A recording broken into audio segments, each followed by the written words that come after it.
মোৰ মানে গাড়ীখনত মানে ইঞ্জিনত কিবা এটা প্ৰব্লেম হৈছে 450 গ্ৰাম মোবাইলটো ওলাইছে। আসসালামু আলাইকুম বন্ধুসকল, আপোনালোকে কেনে আছে? তো আশা কৰো সকলোৱে ভালে আছে। যেকৈ নহওক বন্ধুসকল, মই আজি আহি উপস্থিত হৈছোঁ দক্ষিণ কামৰূপ জিলাৰ অন্তৰ্গত গৰৈমাৰী নিচেই বজাৰৰ কাষতে আপোনালোকে দেখিবলৈ পাইছে বাজাজ ৱৰ্কশ্বপ। তো মই এই ৱৰ্কশ্বপত এইটো কাৰণে আহিছোঁ, মোৰ গাড়ীখনৰ মানে এটা প্ৰব্লেম হৈছে। আপোনালোকে দেখিবলৈ পাইছে এইখনে হ'ল মোৰ গাড়ী। এইখন মানে গাড়ীখন মানে মই লৈ আহিছোঁ ছাৰ্ভিচিং কৰিবলৈ এইটো কাৰণে লৈ আহিছোঁ। আপোনালোকে দেখিবলৈ পাইছে মোৰ মানে গাড়ীখনত মানে ইঞ্জিনত কিবা এটা প্ৰব্লেম হৈছে। সেই প্ৰব্লেমৰ কাৰণে মই লৈ আহিছোঁ গৰৈমাৰী ৱৰ্কশ্বপত। আপোনালোকে দেখিবলৈ পাইছে ইয়াতে মানে মোবাইলটো এতিয়া ফাৰ্ষ্টত ড্ৰেইন দিয়া হ'ল। মোবাইলটো ড্ৰেইন দিয়াৰ পিছত আপোনালোকে দেখিবলৈ পাইছে 1 লিটাৰ মোবাইল ভৰোৱাৰ পিছত ইখন গাড়ীত 2500 কিলোমিটাৰ চলাৰ পিছত 450 গ্ৰাম মাত্ৰ ইয়াতে মোবাইলটো ওলাইছে।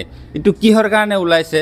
তো যদি কোনোবাই টেকনিচিয়ানে যদি মোৰ ভিডিঅ'খন যদি চাই আছে তেনেহ'লে এইখন ভিডিঅ'ৰ যোগেদি মই আপোনালোকক টেকনিচিয়ানসকলক মই এইটোৱে কথা ক'ব বিচাৰিছোঁ, এইখন গাড়ীৰ কি প্ৰব্লেম হৈছে সেইটো আপোনালোকে নিশ্চয় মোক অলপ কমেণ্টত আপোনালোকে জনাই দিব বুলি আমি আশা কৰিছোঁ।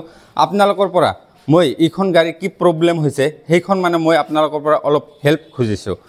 আৰু ইফালে আমাৰ টেকনিচিয়ান যোনী আছে এওঁ হ'ল মানে মেইন টেকনিচিয়ান গৰৈমাৰী। আপোনালোকে আহিলে গৰৈমাৰী বাজাজ ৱৰ্কশ্বপত আহিলে এই টেকনিচিয়ানজনৰ লগত আপোনালোকে কথা পাতিব পাৰিব। এই টেকনিচিয়ানৰ পৰাও মই তথাপিও মানে এই গাড়ীৰ কি কণ্ডিশ্যন, গাড়ীৰ কি প্ৰব্লেম হৈছে সেয়াও আমি অলপ জানিবলৈ চেষ্টা কৰিম।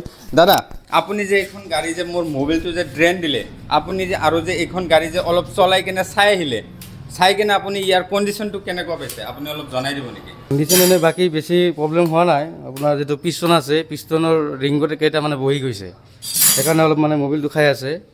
আৰু আপোনাৰ বেলেঞ্চাৰৰ অলপ চাউণ্ড আছে, হেডটো বনাব লাগিব। বাকী বেছি কাম নাই। এনেই চেনচেটটো অলপ বেয়া আছে, এইখিনিয়ে। আপুনি এইটো ছাৰ্ভিচিঙৰ এক্সপিৰিয়েঞ্চ আপোনাৰ কিমান দিনৰ? 2013ৰ পৰা মই বাজাজত কৰি আছোঁ, বহুত দিন হৈ গ'ল। মোটামুটি মোৰ বাজাজৰ কামখিনি কৰি ভালেই লাগে মোৰ। যিকি নহওক দাদাজনৰ পৰা শুনিব পাৰিলে আপোনালোকে মোৰ গাড়ীৰ কণ্ডিশ্যন কেনেকুৱা।